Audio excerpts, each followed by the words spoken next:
कोल्हापूरची लवंगी मिरची म्हणजेच रुचिता जामदार आणि महाराष्ट्राचे महाबली म्हणजेच रितेश देशमुख यांच्यात झाली आहे कॉम्पिटिशन टाईट, वातावरण राईट। तर मित्रांनो, नेमकी रितेश देशमुख आणि रुचिता जामदार मध्ये कोणती कॉम्पिटिशन झाली आहे आणि त्याच्यामुळे कोणतं वातावरण टाईट झालंय या व्हिडिओमध्ये मी तुम्हाला सगळं सांगणार आहे। तर मित्रांनो, तुम्हाला माहिती आहे आज आहे भाऊचा धक्का आणि भाऊच्या धक्क्यामध्ये भाऊ येतात आणि सगळ्यांना धक्का पोहोचवतात। तर मित्रांनो, यावेळेस असा एक स्पर्धक आलेला आहे, त्यांनी भाऊच्या धक्क्यामध्ये भाऊलाच खूप मोठा धक्का दिलेला आहे। तर या स्पर्धकाचं नाव आहे रुचिता जामदार। तर मित्रांनो, रुचिता जामदार यांनी जेव्हा भाऊच्या धक्क्यामध्ये रितेश देशमुख आले आणि जेव्हा ते एक एक करून सगळ्यांची क्लास घेत होते त्यावेळी त्यांनी रुचिता जामदारकडे एम केला। तुम्ही प्रोमोज वगैरे मध्ये बघितलंच असेल की भाऊ म्हणजे रितेश देशमुख हे बोलत होते रुचिता जामदारला की तुम्ही घरचा व्हॉइस व्हायला पाहिजे होतं, म्हणजे घरातला तुम्ही आवाज होता आणि मला असं वाटलं होतं,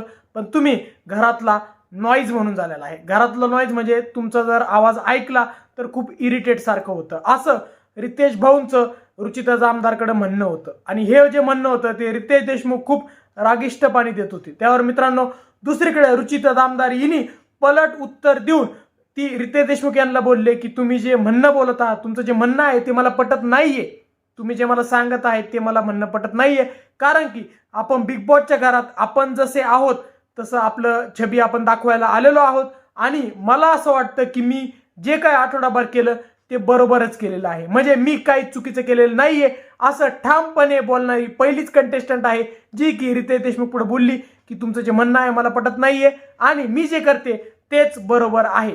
तर मित्रांनो, याच्यावर रितेश देशमुख यांनी भाया आणि आपले जे बुबुळं असतात ते वरती केले। त्यांना खूप राग आला की रुचिता जामदार ही त्यांच्या विरुद्ध बोलली आणि ती बोलले की इथून पुढं मी रुचिताला काहीच सांगायचा प्रयत्न करणार नाही। त्यावर मित्रांनो, नंतर जेव्हा मध्ये थोडासा गॅप भेटला तेव्हा बाकीचे सगळे स्पर्धकांनी रुचिता जामदारीला समजून सांगितलं की ते रितेश भाऊ आहेत, ते बिग बॉस आहेत, ते आपले गायडन्स आहेत, आपल्याकडून जे चुकतं ते आपल्याला समजून सांगतात। आणि मित्रांनो, तो जेव्हा तो ब्रेक गेला त्यानंतर मग रुचिता जामदारीने रितेश भाऊ यांना सॉरी म्हणून ती बोलली की बाबा मी सॉरी बोलते सर, माझ्याकडून चुकलं, मी पण रागात होते आणि तुम्ही पण रागात होता। त्यावर मित्रांनो, रितेश देशमुखनी संधीचा फायदा घेतला आणि त्यांनी मग रुचिता जामदारला झापलं। तर मित्रांनो, तुम्हाला काय वाटतं की पहिल्या टाइमच कोल्हापूरच्या लवंगी मिरचीने रितेश देशमुख यांना प्रतिउत्तर दिलेलं आहे? तर मित्रांनो, तुम्हाला काय वाटतं की रितेश देशमुख यांना प्रतिउत्तर देणे हे बरोबर आहे की चुकीचं आहे? तुम्हाला काय वाटतं आम्हाला कमेंट सेक्शन मध्ये सांगा।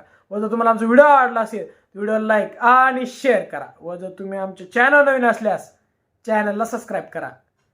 धन्यवाद।